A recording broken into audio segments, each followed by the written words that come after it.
Once you feel you are avoided by someone, never disturb them again. Stephen Hawking. এবাৰ আপুনি যদি কাৰোবাৰ দ্বাৰা উপেক্ষিত হৈছে তেন্তে পুনৰ তেওঁলোকক আমান্য কৰিব। Stephen Hawking. To lead people following them. If you want to be successful. Stephen Hawking. আপুনি যদি কৃতকাৰ্য হ'ব খোজে তেন্তে মানুহক অনুসৰণ কৰিব লাগিব। Stephen Hawking. Never cry for that person who does not know the value of your tears. Stephen Hawking. সেইজন মানুহৰ বাবে কেতিয়াও নাকান্দিব যিজনে আপোনাৰ চকুপানীৰ মূল্য নুবুজে।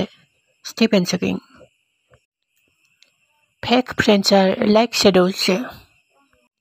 They follow you in sun but leave you in dark. Stephen Hawking. মিছা বন্ধুবোৰ ছাঁৰ দৰে, তেওঁলোকে আপোনাক পোহৰত অনুসৰণ কৰিব আৰু আন্ধাৰত এৰি থৈ যাব। Stephen Hawking.